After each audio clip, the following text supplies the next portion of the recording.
Welcome back to the Pop of the Man podcast. I'm your host, Jay. With me today, I have my always loyal co-host. I got DeLon with me. What's up, DeLon? Assalamu alaikum, brother Jordan. We have a contributor from the SoFlo Sound website. We have Tommy with us. What's up, Tommy? Flowsound.com. We got some really fancy lists coming out soon. We got my main man, Daniel, with us today. What's up, Daniel? Yo, go support Black women and listen to that Ari Lennox Shea Butter Baby. Go get that Jasmine Sullivan Hotels. If you like Black women, like their music too. If you don't, we know you hate them. Word to Nas. we have Luka Doncic fanboy. We got Dre with us. What's up, Dre? What's happening, man? What's happening? Rest in peace to Doom. Luka for MVP. Mavericks, we winning. That's all I need to say. Yes, sir. Yes, sir. And to join us for the first time, we have Miss Kendra. How you doing, Kendra? I'm doing good. Everybody, Nas is the GOAT. Just want to put that out there. It's a conflict of interest in the intros. But this is the newest installment in our Popular Man Album Club. Basically, what we do is we take an old album, have a roundtable discussion, and we just talk about its place in hip hop, its impact on us, impact on music, and just basically our feelings when we first listened to the album, and also how we felt revisiting the album. The album that we're doing today is Hell Hath No Fury, which is the follow-up album to Clipse's debut album, Lord Willin'. Hell Hath No Fury sold 80,000 first week, but was later met with critical universal acclaim. I think it had a Metacritic score of 89 when it aggregated like all of the scores together, which would have it being the 13th best album of the 21st century. So from 2000 to now, in case you know what the 21st century is. Album was produced exclusively by the Neptunes. You know, some people don't know, Daniel. Some people don't know. You never know. I didn't say nothing. I was trying to stay quiet. But yeah, it was produced entirely by the Neptunes. Great album. Leading the discussion today will be none other than Dre. So Dre, whenever you're ready, take it away for us. Cool. Well, the first thing I just want to kick this discussion off with is just have everybody share like their first experience with Hell Had No Fury, first listen, or things like that. I'm trying to remember. I guess I'll go first. I'm trying to remember. I think the funny thing is, like, you'll probably notice, like, from every episode, for those who are watching, from like Food and Liquor to Black on Both Sides, my first introduction to a lot of music was Pandora, because I'm pretty sure the first time I heard anything from the Clipse was on a Pandora radio station. I think it was Right Around Shining. And I said, yo, this is, I had never heard a beat like that before. Mm-hmm. And so I stopped it, like back then I would stop everything. I can't remember if I used LimeWire at that time to destroy my computer, or I would just go to YouTube and like look up that artist and then like listen to all, I think it was LimeWire, and then look up all the music that was pertaining to him. And that was my first introduction to Hell Hath No Fury, and I absolutely loved it. And it's been an album that I've kept in rotation since. It's been like on my Samsung Galaxy. It's been on pretty much every phone I've had since. I've been able to figure out how to put music on my phone. What about you, Daniel?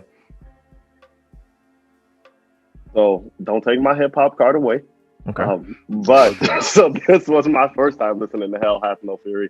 I can't say I've ever been like a huge Clipse fan. I remember, I don't know if, when I went to middle school, people used to like, it was like with a pencil, like they would make like beats on the like lunch table. I don't know why the hell we did it, but people just did it.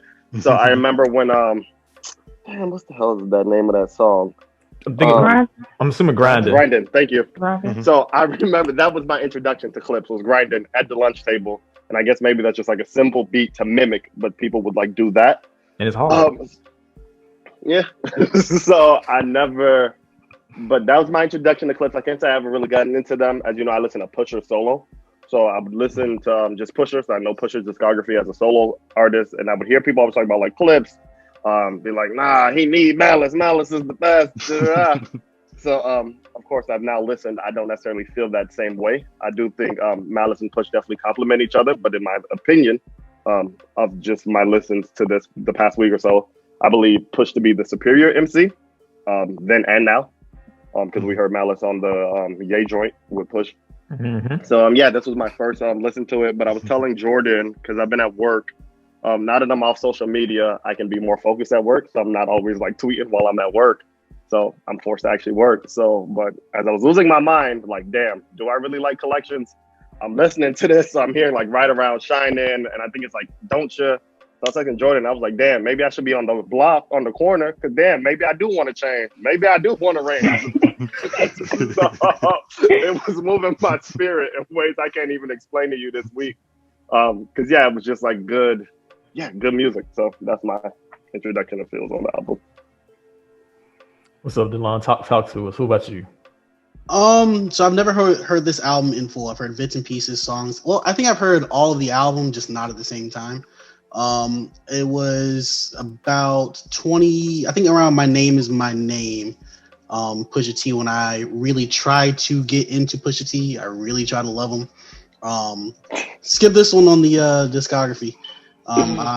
But you know, hey, but yeah, that's my introduction. About 2013, trying to force myself to like Pusha T. You got a question, Delon?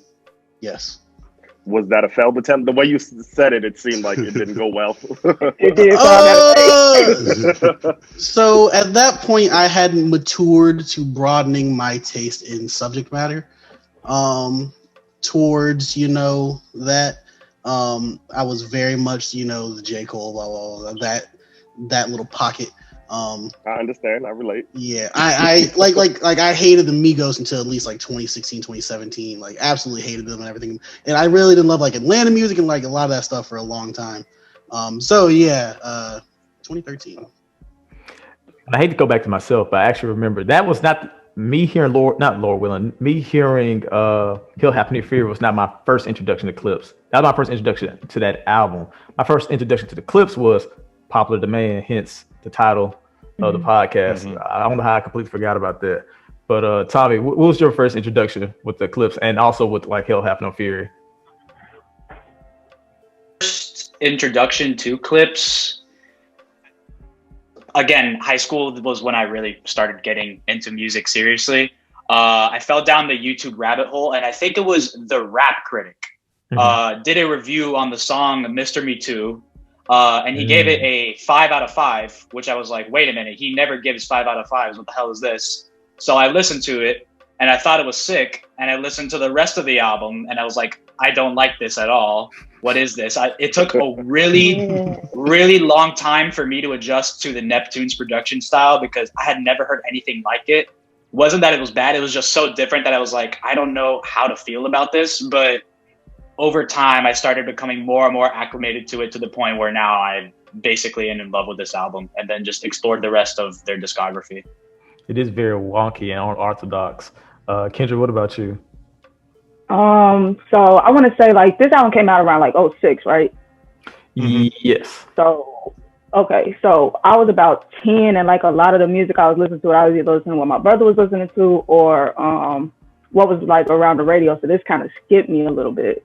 But I want to say like around high school when I was kind of like adjusting to my taste, that was when I like went back and I heard Mr. Me Too and I was like, oh, I remember this song. And when I listened to the album, I was like, okay, I was asleep. So that was how I got adjusted. Like I want to say 2013-ish around high school. Okay. I was gonna say Mr. Me Too, even though it was a single. That's crazy. I feel like I heard like 5 to 6 other songs before I heard Mr. Me Too for the first time. Mm-hmm.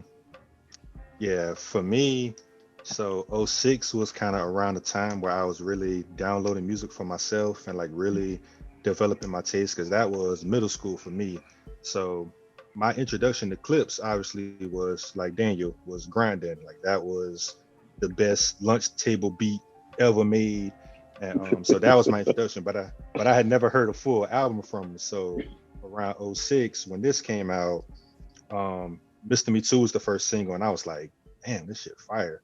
And then I remember there was a commercial and for this album and it was like XXL magazine gave it a XXL rating and they don't never give XXL ratings. So I was intrigued. So I listened to it and literally from the first listen, I loved this album. Like it was so weird. It was dark. Like Right Around Shining was one of those songs that like didn't even make sense to me. Like you can't even put all of those sounds and instruments together and make a song that good. Like it don't even make sense, but it's just that good. And Keys Open Doors. I mean, I'll be talking about that song for the next hour if y'all let me, but I'm gonna just chill for now. But yeah, from the jump, I love this album. Literally, like I listen to it now and it still gives me that same feeling that I did when I was 13 years old. So yeah, that was pretty much my introduction to this album.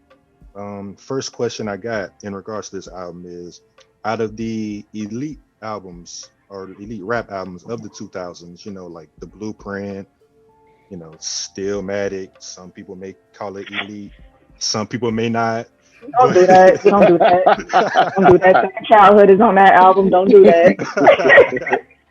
Nah, but for real, like Blueprint, Stillmatic, Late Registration, all that. Do you view this album in that same tier of greatness?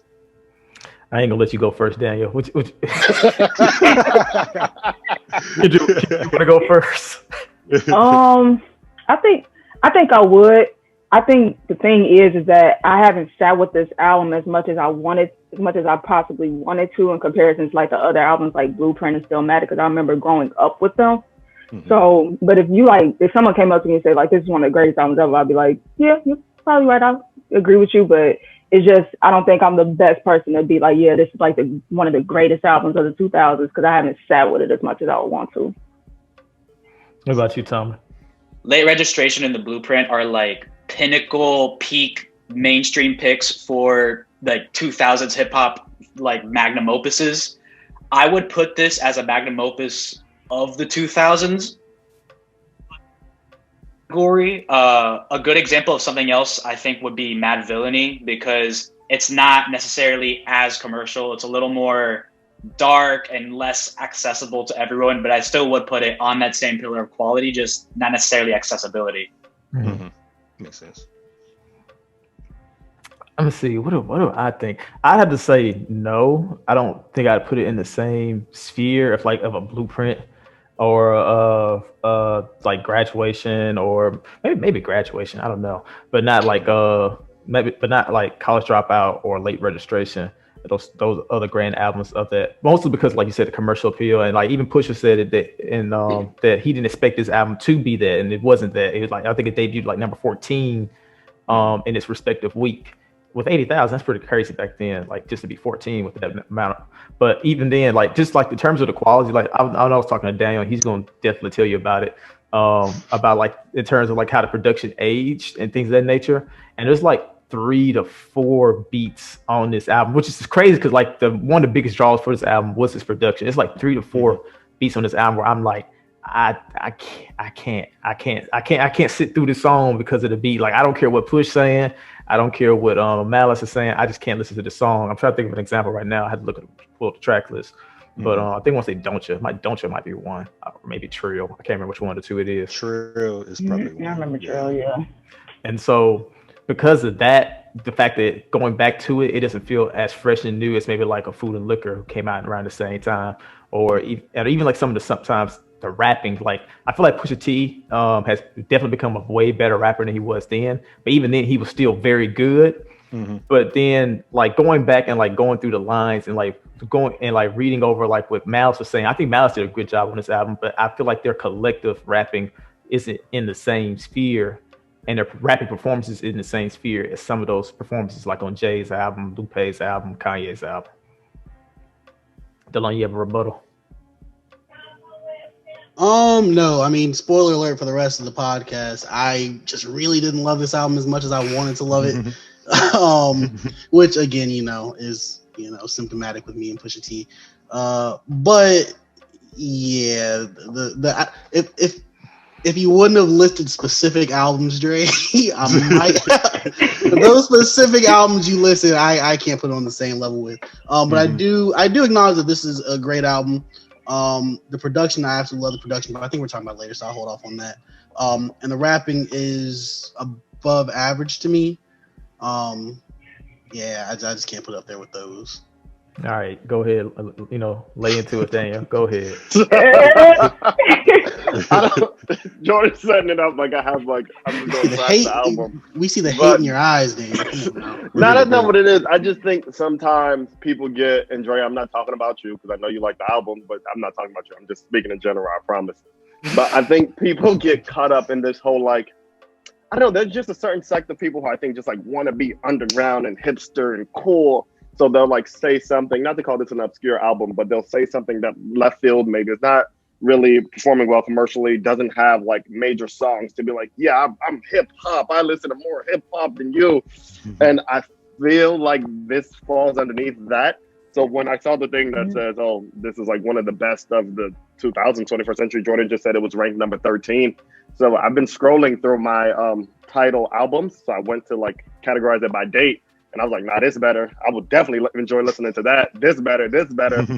So I know his quote unquote over Bape Hoodie's rival with Wayne at the time. I would definitely prefer to listen to the Carter and the Carter 2 before I would listen to this.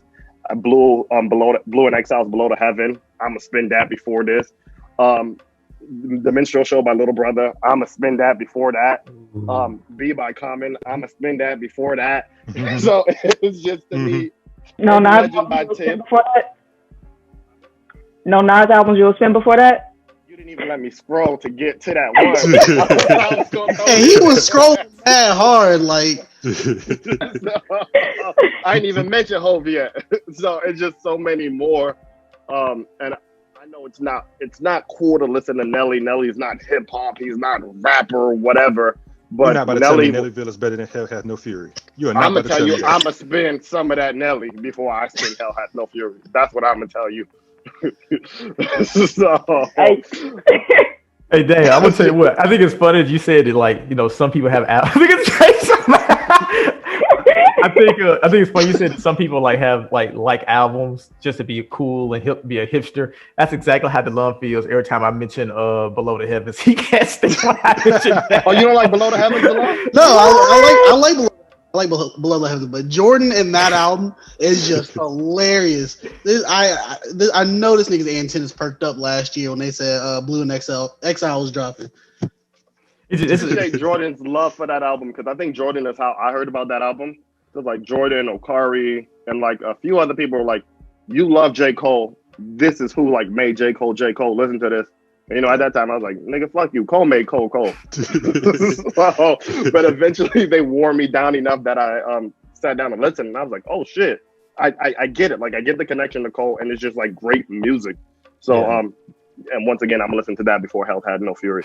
So, and I think Hell Had No Fury is a good album, but it's not what you say, Jordan, S tier and then A tier. Yeah. It's not S tier. It's definitely not A tier for me either. So maybe it's B tier. I don't know. I have to rank, but so it's not given 13, top 13, 14, top 20. Is Nellyville top A 30. tier? No, it's not A tier. No way. Oh, okay. Okay.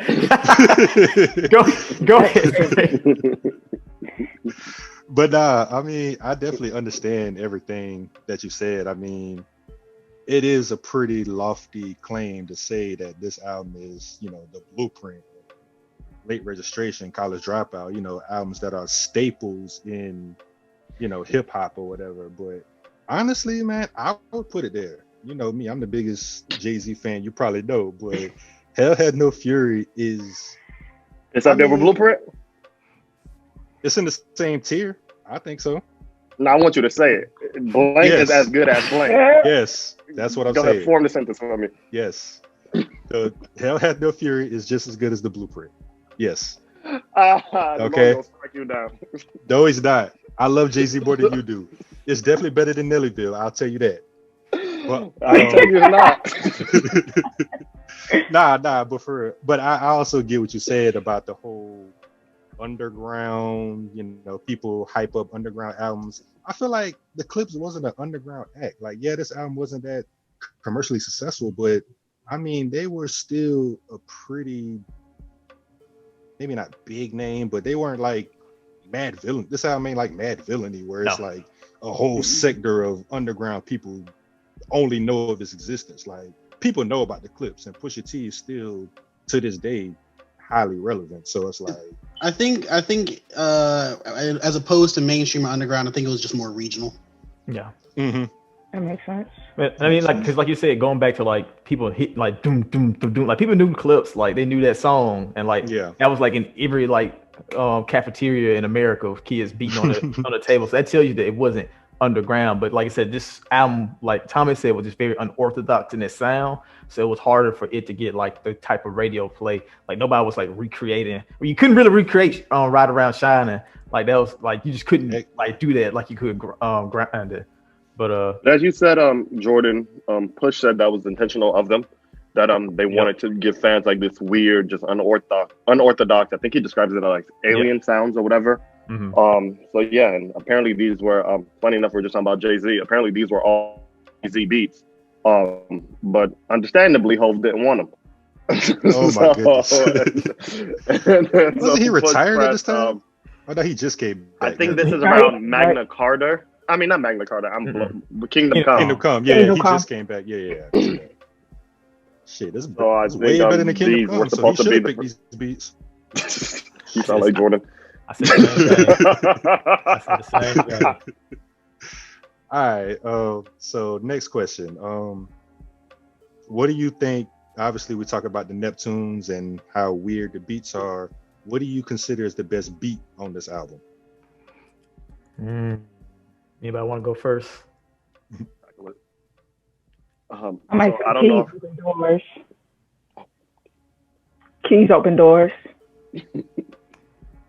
Let's see. I'll say that one. Definitely a great pick. Yeah. The best beat on here. I think my two favorites have to be Ride Around Shining, because like how like it's kind of like bells. I don't know how bells, but like xylophones or maybe like wind chimes. Like I say, it's so hard to describe like that sound that like it comes on the beat, and then like how it just hangs in the air while they're rapping, and it comes back and like they hit the bells or whatever what the hell they hit to make that noise, and then like it just hangs in the air. I don't know. I just love how eerie it sounds behind Pusha T and Malice, and then Mama, I'm So Sorry. I love that beat too. Like. Those are my two favorite beats on the album. Then probably be Keys Open Doors after that. Those are my top three. I agree with that. But conversely, can I have everyone's opinion on the Womp Womp beat?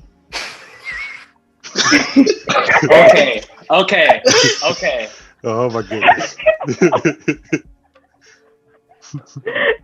That's one of the beats I was talking about earlier when I said some beats on here, I'm just like, I don't care what Pusha's saying. I kind of don't want to listen to the rest of the song, man. I'm just going to go to the next one. I'll let it If ride. I'm being honest, And Dirty Money. Dirty Money is the other song I was thinking about earlier. I don't think I like the production from this album just in general. So Jordan was telling me how like it's heralded as like just a greatly produced album, and like people go back to it for the production. But I don't really like any beat, if I'm being honest. So the idea of like what's the best beat, I think I would attach it to my favorite song. So my favorite song on this was Riding Around Shining, because like I said, I was at work and I was like, damn, I should be riding around shining. So when Push was just speaking to me, but I like the song for Push, not for the beat. So it made me think of, I was having a conversation, I think I was talking to DeLon about it a while back. So one of my favorite albums ever, and what I believe to be the greatest hip hop debut of all time, is DMX's It's Dark and Hell is Hot. So on that album, I know people go back to like what they say are like anthems and what Swiss does or doesn't do. But to me, I feel like X carries that album. So it's not necessarily that the Swiss's beats are great, but X's rap performance make those beats great, or at least consumable. So I feel the same way about this. So Push's performance was so great that it made me tolerate the beat, because I know I wouldn't want to hear anyone else rapping over that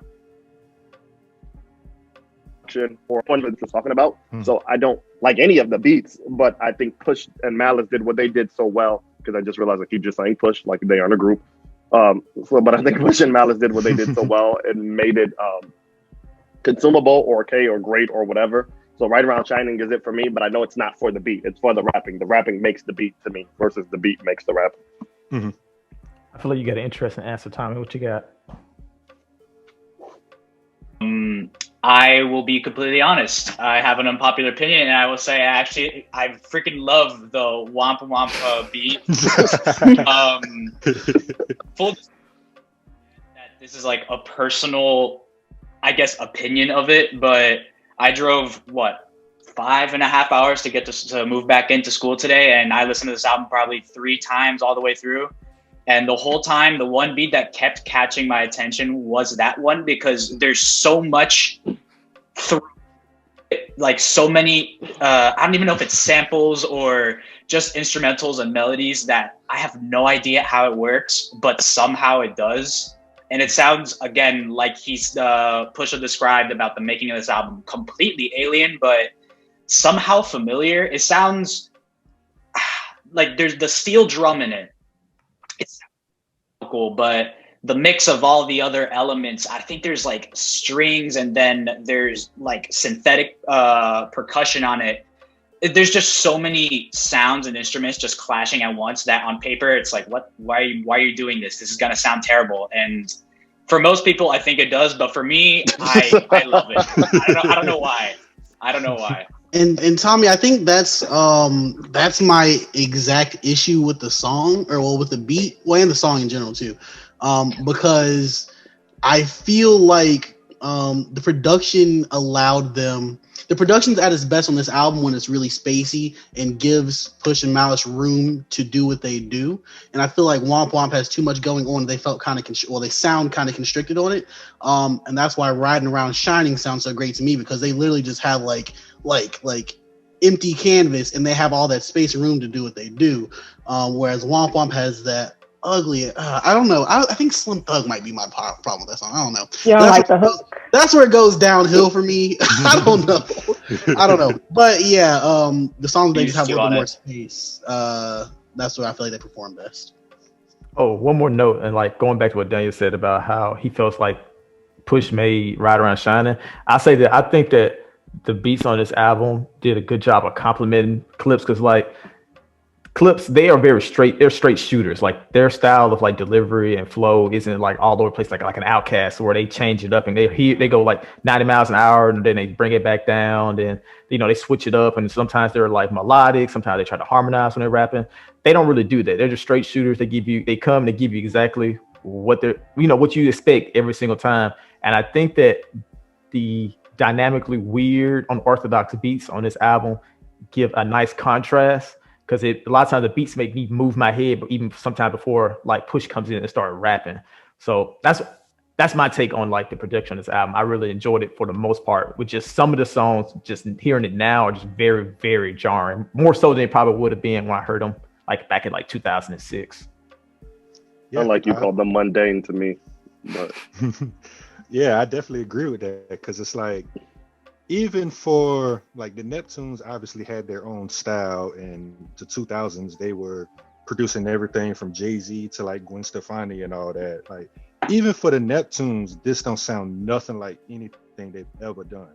Like it is different, it's weird, it's darker, it's all of that. And then you still got Pusha T and Malice talking their drug talk, their street talk, everything. And it just, I don't know, it just works for me. But I definitely understand why somebody wouldn't like it, because it is that weird. It is a lot going on. A lot of times, like some beats are spacey, some beats are, all over the place. But Ride Around Shining is still that song, the beat for me, where it's just like, I don't know how this is working. I don't know who thought that this would work, who thought that Pusha T would sound good and Malice would sound good over this, but they made it work. And Keys Open Doors is probably, Ride Around Shining, Keys Open Doors is probably like 1A, 1B for me, because it's like Keys Open Doors is like the most sinister, darkest, where they got those Neptunes drums and that signature sound to it at the same time. And like, man, that is just incredible. All right, next question. So on the song Ain't Ya, Pusha T said on the first verse, you're watching the evolution of one of rap's greats. Judging by how his career has progressed since this line, would you agree with this statement? Wait, pause. Everybody, Jordan, don't say nothing. Okay. Oh, good. Before we answer these questions, really. Before we answer these questions, I want us to define like what makes someone a rap great, so that we can all have the same criteria when we answer it. We're about to hear like 30 minutes. No, I think it's important, because everybody could like feel. Someone could talk about commercial performance. Someone could talk about solo discography. Someone could be like, oh, you have to have great features, or you have to have like a protege. So like, I want to know what makes someone a great before we get into that. Okay. Fair. You going, Jordan? No, I was told to be quiet, so. Oh, my bad. I mean, just in a general sense, I mean, just looking at discography, looking at skill, longevity.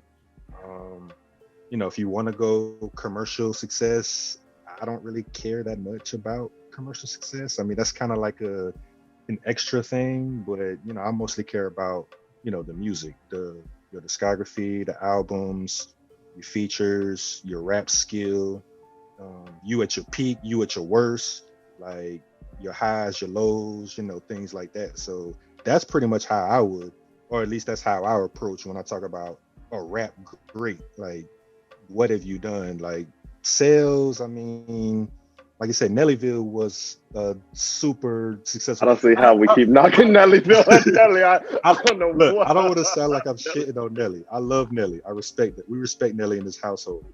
But I'm just saying, he's somebody who did crazy numbers, and it's like, did you consider him a fan rap? and say you don't care about numbers sounds like an oxymoron to me. Not Hope would really. not approve. I Hope like would not Nelly's approve. music. I like the music. I like Hope's music. But yeah, so just taking all of that into consideration, we talk rap greats. Just Okay. I know that. And everybody agrees. We all agree this is the criteria. I would say that because I think that's what Push meant by that. Also, when I think of like the term rap greats, as opposed to some other terms we may use, I don't think there's only a certain amount of seats in that room. I think that's once you pass a threshold. Okay.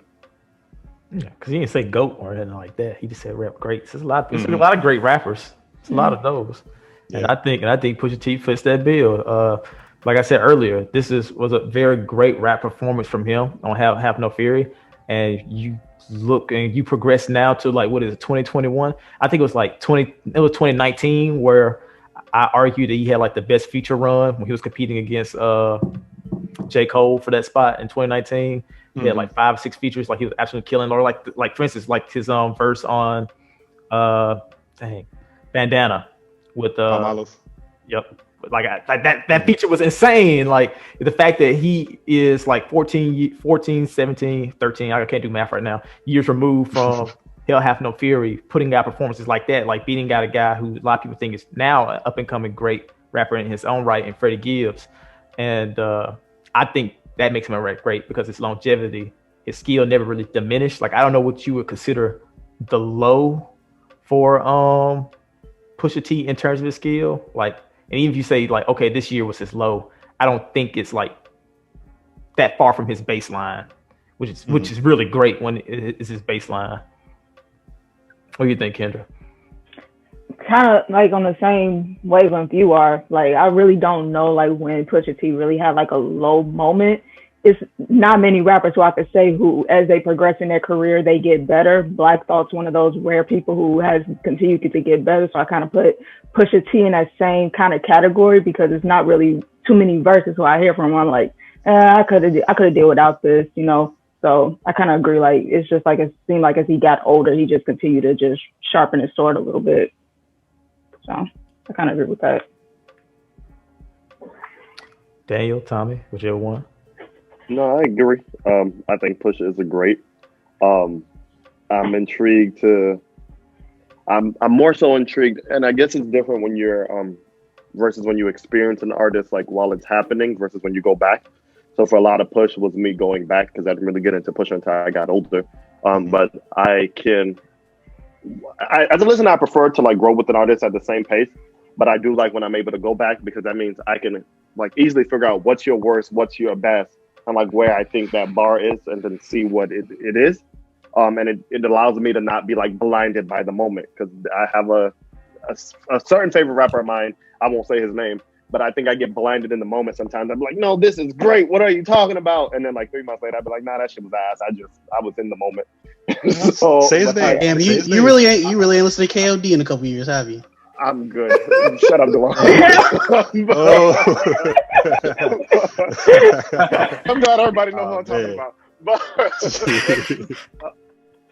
so I enjoyed that. So I do think Pusha is a great. I'm intrigued to hear what he has coming next. I was reading him talking about. I am afraid though. While I enjoyed this album, I don't need more Neptunes production for Pusha T, and I know that's what he's kind of getting. He said there'll be a lot of Neptunes, a lot of Kanye.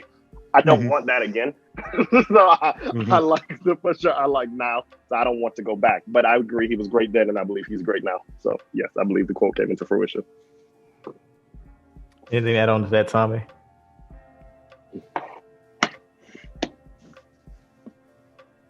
That I will say, and also just to be sure, we should probably be scared of some of the Drake stans that might be watching this. They might be a little upset about Pusha T claim.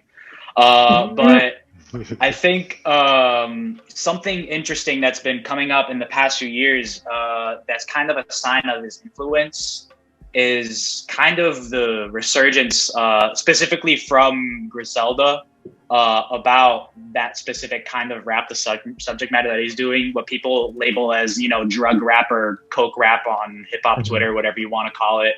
I think this album is not necessarily the start of that, but one of the biggest pushes to that, because if you look at anyone from that Griselda camp, West Side Gun, Conway, Benny, they all kind of take a very similar approach to rapping about it, talking about it kind of bluntly, but throwing in a lot of clever punchlines too. I just think it's something interesting that it may or may not be tied to him. But I mean, beyond that, his rapping skills are great. His catalog is pretty great. I can't really think of any truly bad songs he has outside of one that was off of My Name Is. I forget what it was. And yeah, that's pretty much it. You say you don't want to make any Drake stands mad. We make them mad. We made them mad a lot when we first started this podcast. So it's nothing you can say that we hadn't already said already. Well, Cord want to jump on that though. Jump on what note? Oh, with the Drake stands? Yeah, Drake in general. So I hate to say it, but I did think of Drake while I was listening to this project. Not to say that the music made me think of Drake or anything like that, but I was just I was hearing Drake in my head talking about these guys said they were like the biggest drug dealers in the world, but they weren't, and they were selling to. So I was listening, so I was trying to, in my mind, I was trying to just like reduce myself by like 10 years. And I was like, damn, if I was like 15 listening to this, like what would I interpret it as, or like what would I feel about it? So the first quote I wrote down to my brother Terrence, if ever I sold millions, never would you sell below. So I was just confused as to why Drake felt as if Pusha made himself seem like he was Escobar, because I think he starts out the project saying like, I don't have it like that. So, and I was like, I wonder where this comes from. But then I was thinking like, I could imagine if I'm a little kid listening to Right Around Shining and Ain't Ya. And I was like, damn, these niggas do talk like, they got a lot of nice things. They selling that stuff. So maybe, but Drake was definitely like a ghost in my head as I was consuming the album. Cause I was like, where does this like rhetoric come from? I was very close to calling you a weirdo. Damn, I'm like, why are you thinking of Drake? I was like, what? But I actually had that same thought, and like that same thought was like in the back of my head too. Like when the exact same line made me think of like Drake talking about how Malice was saying that he didn't really sell those drugs. Like I did think about that momentarily for like a couple of tracks. So I get what you're saying. Where it came from, because that's just like that's not a recent like spat, but it's recent enough. And even the whole Push was talking about the Bape and then like the Easter thing, and I know that's where like the Pusha Wayne like thing stems from. Mm-hmm. So I know Young Money, Cash Money was in my mind as I was consuming this album a lot. Context. Delon, you got anything? I don't feel like I've listened to enough Push consistently before 2017 to be qualified to answer this question. I will say that I feel like I've listened to like every Push and Clipse album like twice in my life. Yeah, I don't feel like I've retained it enough, lived with it enough, gotten those lyrics enough to answer that. I will say though, Daniel, Push, as he went on, got more and more extravagant with those lines. I will say that. Maybe not there, but as he went on, he was saying he was Escobar. He was shining. He told you he was the Escobar of West Virginia. It's kind of crazy. But it made me. I'm 25 now, and as I was listening, Pusha, like I told you, Pusha had me thinking, do I want to be here right now? Are there more conducive things I could be doing with my time to live like Pusha T does? Man, Benny got me thinking making crack is so easy, man. Man. Oh my God. That's why it costs like $2 to make crack, Benny. If I'm being honest, I feel like Jay-Z, and I've listened to enough rap music that I'm like positive. If you put the ingredients in front of me, Man, I feel like I can make some shit shake. I listened to T.I. and the Dope Man the other day. I was like, this is really, he really giving us a play-by-play right now. I'm saying that's one of my favorite tropes in like coke rap. Is when like the coke rapper starts explaining the process while they're rapping. Like I love this. Except Benny did it, and he was like, you know what, I ain't gonna finish it. And Yeah. I'm telling y'all too Like, much oh, I'm already. trying to take notes. Maybe I now understand why an older generation boycotted rap music. Censorship. But go ahead, Trey. Nah, but yeah, I definitely agree. I feel like he has spoken that claim into fruition, and I'm glad Kendra brought up the point of Push and Black Thought on how they've aged and how they're arguably better now than they were in their supposed primes. Like they're arguably in their primes now. Because I tweeted that one time. I was like, Pusha T and Black Thought are two rappers that haven't aged, or they've aged really great. And there was a bunch of people. There was a bunch of people in just talk about, you say Pusha as good as Black Thought. I'm like, No. nobody said that. No, nobody said that. Literally nobody said that. But okay, so I'm not alone. So I know I'm not tripping. No, No, I appreciate that. No. They said, don't say their names in the same sentence. I was like, did y'all read the sentence? I was like, what? What are we doing here, man? But yeah, I mean, you know, he dropped this, you know, a lot of people could consider Lord Willing as a classic. You know, Daytona was I don't want to say it's a classic, or maybe not yet, but You can say that. You can say that. You think so? We can say Daytona was a classic. Hey, I ain't mad. Hey, We I can ain't say- mad at it. If you I throw ain't Story mad. of Anaman as a bonus track, then absolutely it counts as an album. Oh my goodness. I rank a lot of music from that time period. I'd call Victory Lap a classic. So that's definitely a I can regional see that. classic. At the very Yeah. least. I don't know, because you I know, think some regional. people be like, oh, you gotta wait 5 to 10 years before you call it a classic and all that. And I think you can tell pretty, and can it's tell, been yeah. some time. It's been it's almost 4 years now, right? Yeah, that's the No? crazy thing about Yeah, it. that was- Time be flying, man. like 3 years. Yeah, about another 3 years. Mm-hmm. Yeah, so Okay. I feel like we've removed from it enough to know. I think you can just tell. Jordan and I were just having a conversation about like whether or not like going back to something, like how often you go to it. But I don't necessarily feel like that makes something a classic, because the way music is consumed, and there's just so much music. I'm not gonna listen to the same thing like all the time, or I'm not gonna always have time to go back to something. But I think if I can go back to it, and when I listen to it, it's still as great as I remembered it, then to me, that's longevity. And to me, that's you having long-lasting music. Not necessarily me playing it every day, but me can playing it 5 years from now and be like, damn, this is still really, really good. And I feel like Daytona was really, really good. Shout out Kanye. That's his last classic. In my eyes. Yeah, but so yeah, when you look at his highs, he got multiple classics on his resume, and his worst project is My Name Is My Name, maybe. If that's your base, then you pretty damn good. If that's the worst thing you've done so far, you pretty damn good. I mean, maybe Till the Casket Drops, Clipse third album. Yeah, that's the only like Pusha T related album that people don't really talk about. Which is But I thought it was good. It was a good album. I thought It's so just too. not on this level. But so yeah, I feel like he's like, when we talk about rap greats, you think, okay, there's obviously the top tier. There's the Jay-Z's, the Nas, the Biggies, Pac. Hey, when you're ready to do this, I'm ready with you. When you're ready to do this. So But you know, Pusha like T, the Nellyville of greats. Nellyville is a damn good album. Dre, go to your next question, man. hold on. I kept doing. I gotta process that. Hold What on. was the instigator, man? Nellyville, Pusha T is the Nellyville of great rappers. I don't know how I feel about that, bro. That's a crazy statement. That is a Nellyville wild had- statement. It had Hot in Here, them boys, And Big that. Juice, Air Force Ones. Nellyville bunch was of a good classics. album. A bunch of classics. It was a good album. I will give you that. Y'all I don't stop want to playing sound on like I'm Nelly shitting on Carter. Nellyville. I do that. But that I album was next. saying, the top tier, obviously we know the regularly listed, greats. I feel like a tier under that, you got like the Redmans, the Raekwons, I feel like Push might be in that tier They under don't put that. Raekwon in the top tier. I mean, he got Only Built for Cuban Links, but since then, has he really dropped something that's really like moved hip hop? No, but I don't think you have to constantly release to be in the top tier, especially for someone as old as Raekwon. No, Like, but I'm saying he's dropped, but have those projects that he's dropped, have they like? So been, we like, think.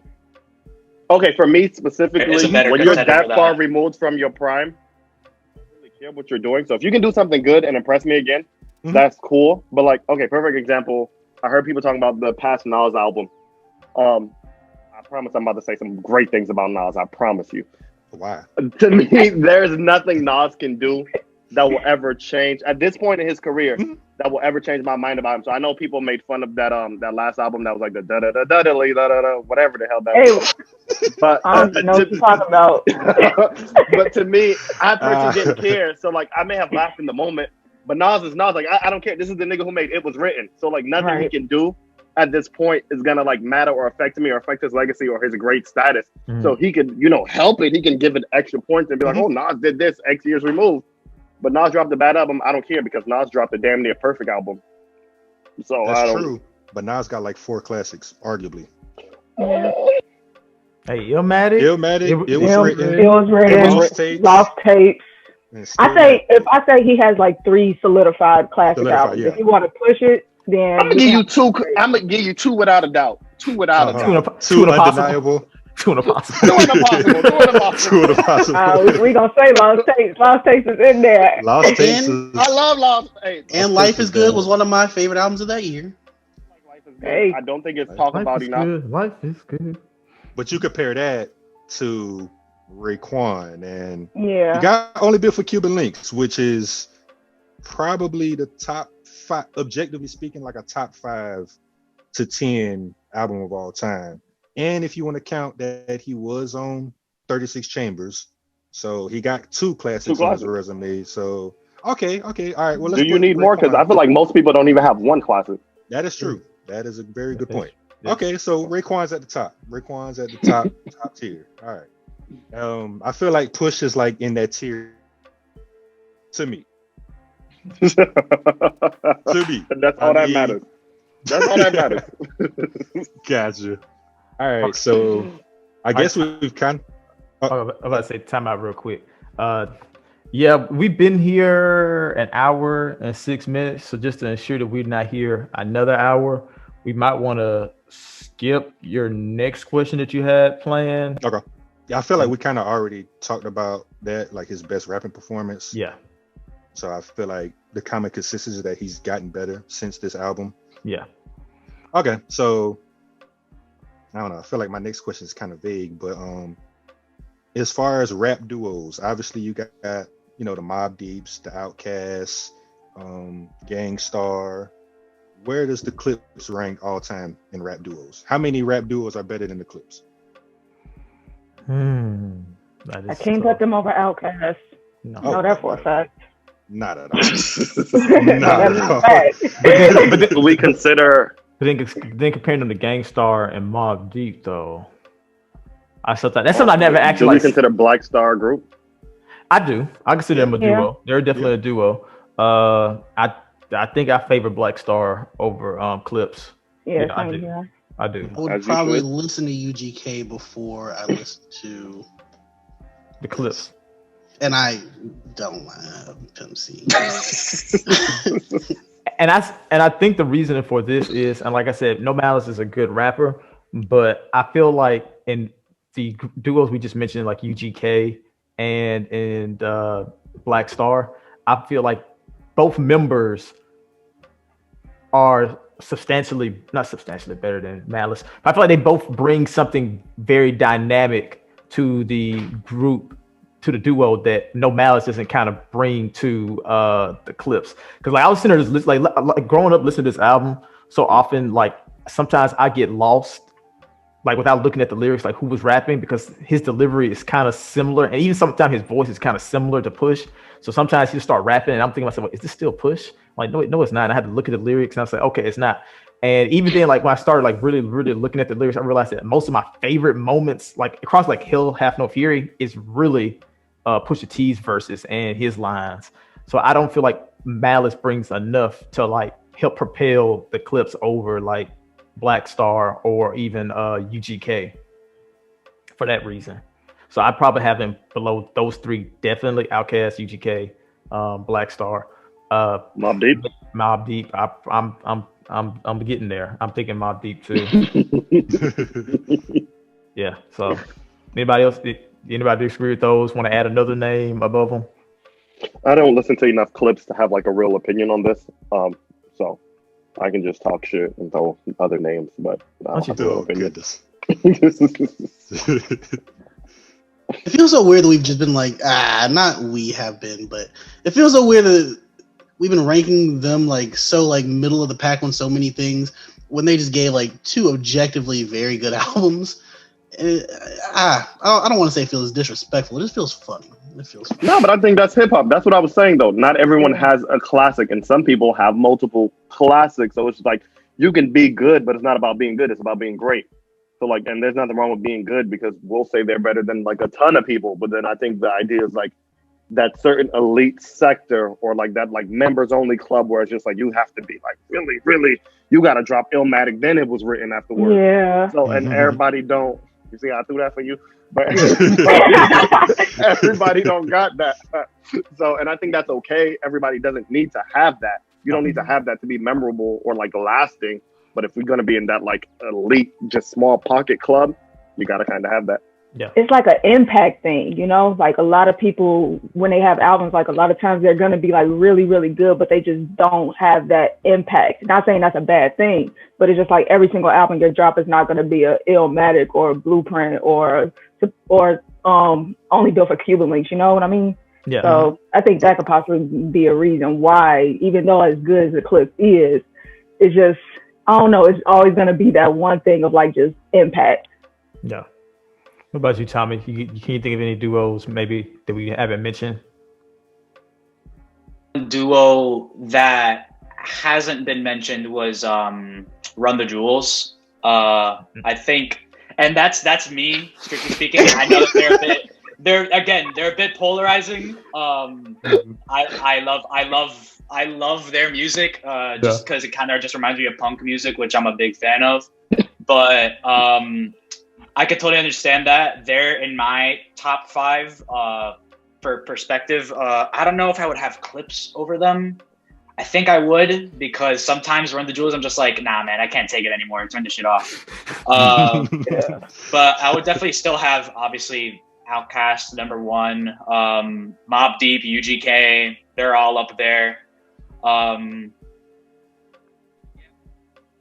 Their top 5, probably just in that 4th or 5th spot, which again is a great spot. They're a great duo. Just at the end of the day, no one can freaking beat Outkast if we're keeping it real. Let's before we turn this into a Outkast appreciation party or into a Run the Jewels slander party. Go ahead. That would be insane. Go ahead.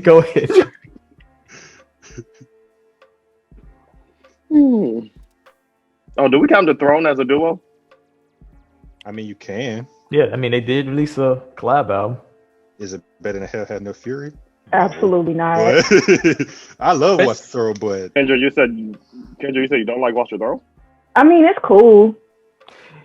You know, it's crazy. It's so funny. Like before I got on Twitter, I didn't know people just felt like lukewarm about that project. I absolutely loved it. But even now, like I'm realizing that now that it's really, I fell in love with like very specific songs on there. And there's some like there's like 2 songs I forgot was even on the album because the first time I heard it, I deleted it and I just never heard them again until somebody mentioned it. I'm like, wait, this was on. Oh, this was on there? Like Lift Off was one of them. That's one song. Lift Off is one of the worst songs I've ever heard. I hate that song with a passion. It stinks. Oh my God. And that JV verse is terrible on that song. I'm sorry. There's one more other song. Propaganda. Is it and I love Hov. Propaganda. That is fair. We said our piece on Nas, so that is fair. I understand. But yeah, I mean, obviously Outkast, Mobb Deep, UGK. The Dog Pound. Who? The Dog Pound. That's tough. That's a duo. I think outside. I think I'd put the Clipse over him though. Over the Dog Pound. Yeah. I was thinking, oh boy. My first thought was Little Brother, but I know they're a duo now, but Ninth Wonder was part of the group. So I don't know if I could count them or not. That's true. Oh shit! I'm gonna throw Salt and Pepper over the Clipse. No, hey man, go to your next question. Go to your next question, Drake, please. Hey, on God, I'm about to say Run DMC. On God, I'm about to say I'm spinning Run DMC. I can't That's stand 3 them up. people. Run DMC is 3 people, ain't it? Well, that's what we were. I mean, Yeah, okay, yeah. Gotcha. I got you. Count the DJ. Good. Yeah. But so I guess I just ended off. Oh my goodness. Well, I guess I ended off with, what are some of your favorite bar or bars on the album? Ooh yeah, I had a couple. Hold on, let me find these. Give me a second. Anybody else want to go first? Because I got like 5, 8, and I don't want to say y'all. I got them written down, but I feel like they're too long because I feel like I had 3, but then it's all like long. So? Like, and I don't want us to. They better write the whole verse.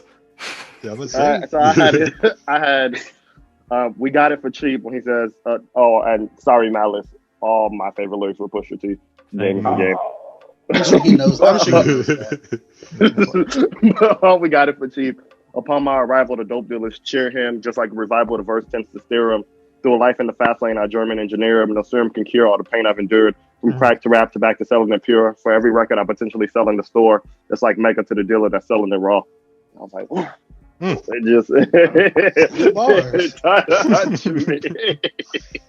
And then on Hello New World, the Nightmares, I won't say them because long as hell. But on Nightmares, he just referenced Pac and like it was a few play on words, and I just love Pac. So when I heard it, it just like perked my ears.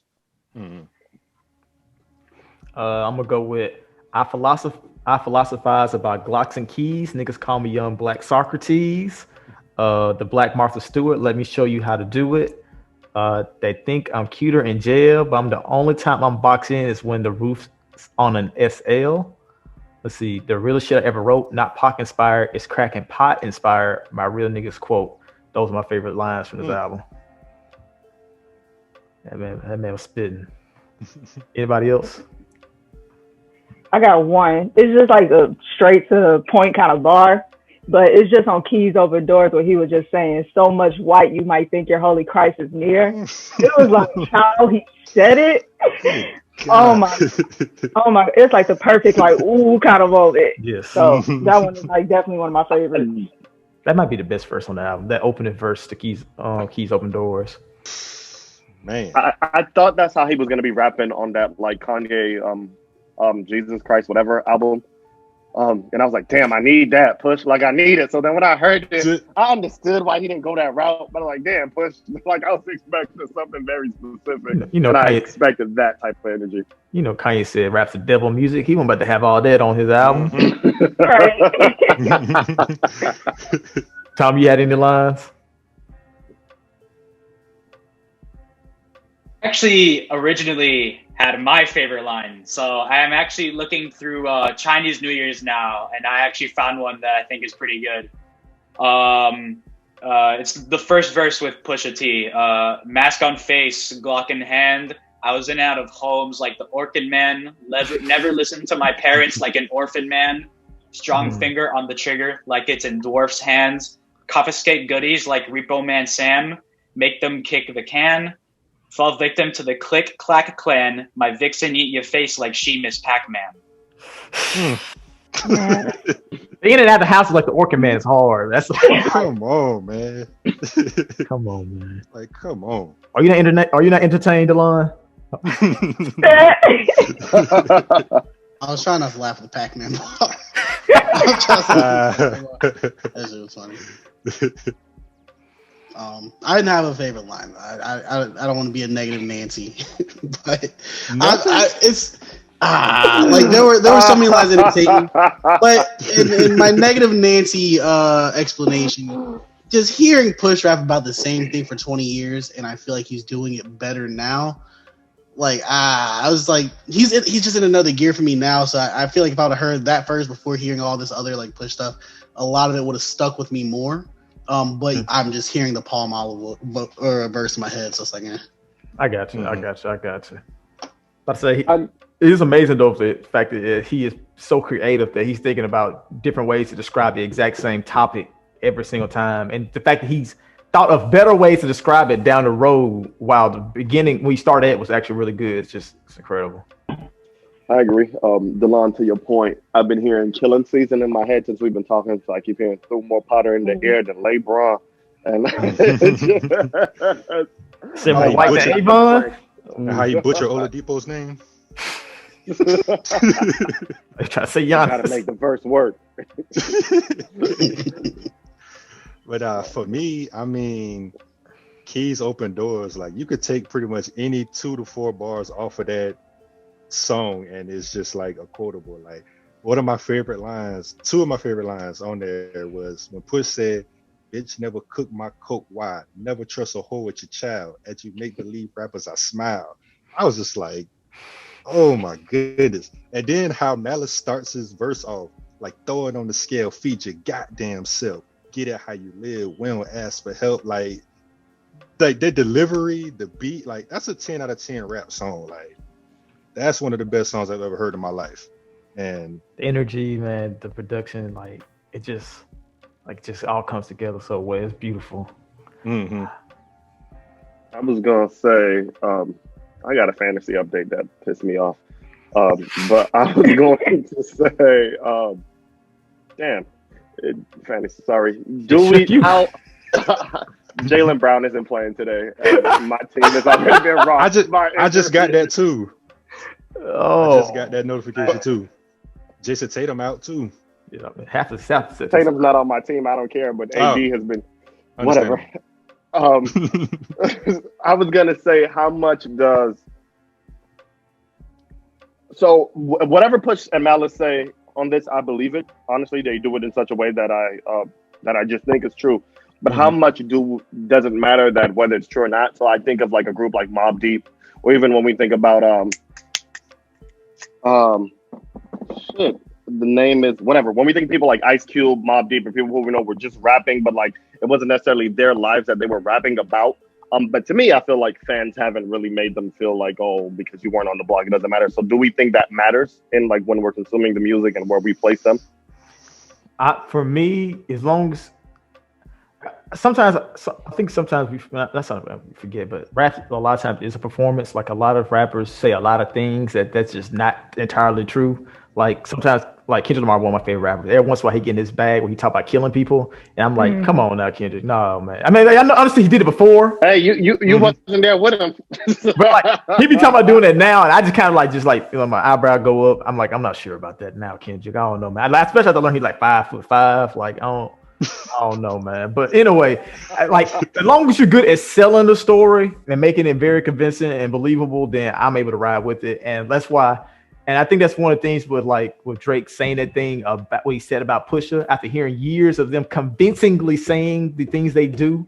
It was just like I kind of shrugged it off, like I don't know, man. Pusha T said he did it, and he said it with so much conviction. How could that be a lie? So I think I think at this point it's too late for me to find out that all of this isn't 100% true, because some of the stuff is so outlandish it can't be true anyway. Like right. It's like Rick Ross lines. Like some of the stuff you say is so outlandish, I just know instinctively off the bat that's not true. But it sounds so good, I let it rock. What you're telling me is Hov didn't really lose 92 bricks. It sounds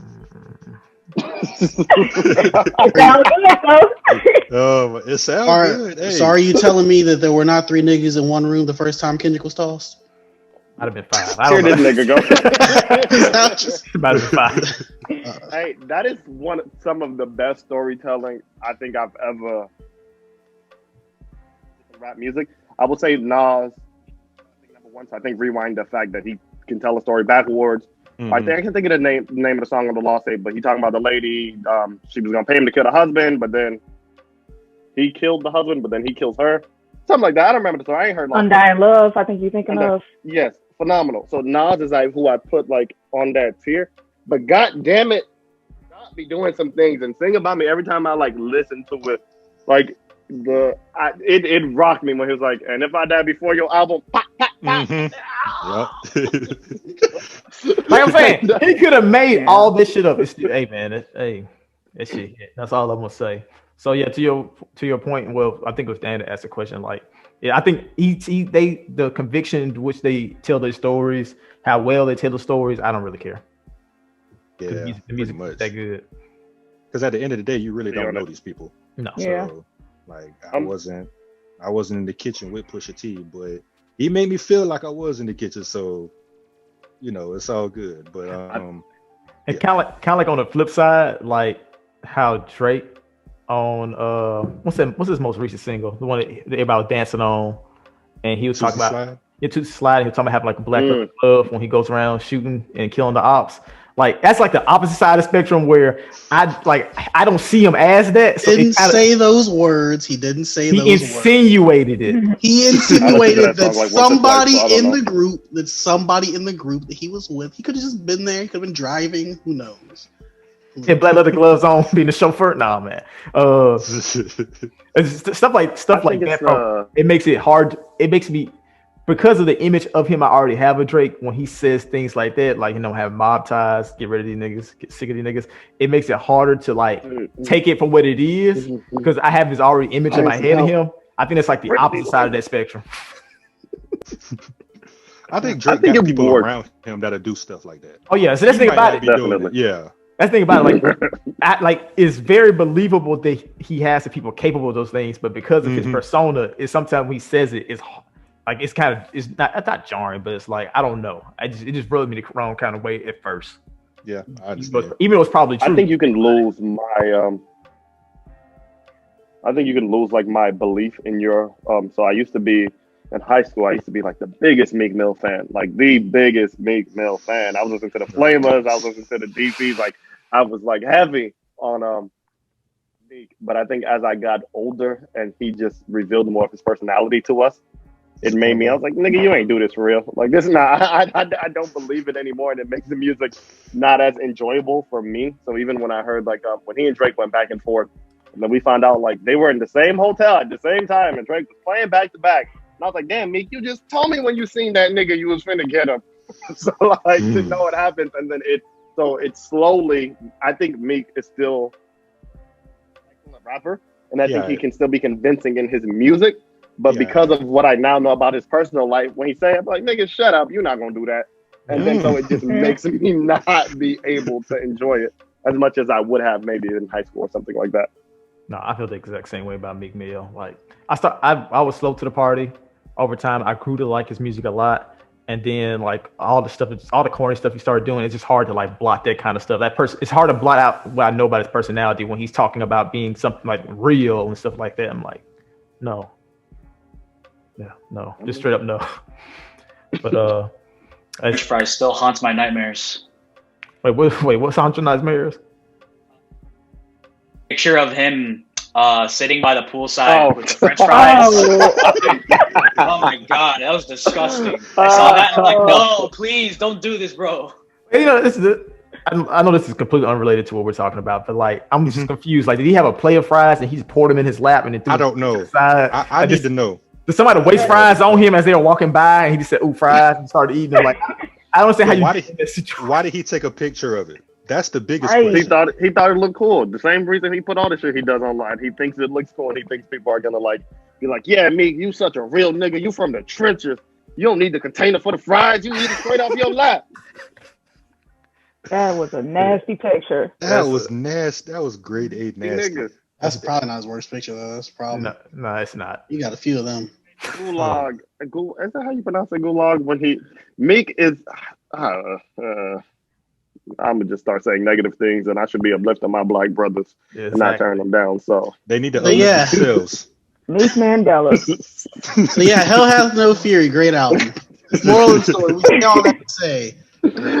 All right. Delon, I want you to listen to it more because I've listened to it a lot. I've listened to it a lot, especially. I thought that's what you were saying. Like you heard it and then you just felt like you hadn't heard it enough to like really. No, I was saying I haven't listened to enough of all of Push's discography in total to call him a great or not a great based off his discography. You think you have to listen? I've never heard Kingdom Come in my life. That's never going to change my Jay-Z opinion. From what I'm told, it's better that I don't listen to it. But you heard a lot of Jay-Z though. Like you've heard a lot of. Yeah, of course. And when we did great, you also did this. So I feel like once we get down to this one, I'm like, I'll just stay out of it. All right, Dre, if you don't have any more questions, I guess we can wrap up this episode. Appreciate all of you guys for coming on again. If you're listening to this episode, well, like I said, it doesn't matter now because, just disregard that. But like I said, thank you all for tuning into another episode of the Popular Man Podcast. Tune in next week for an episode of your favorite podcast.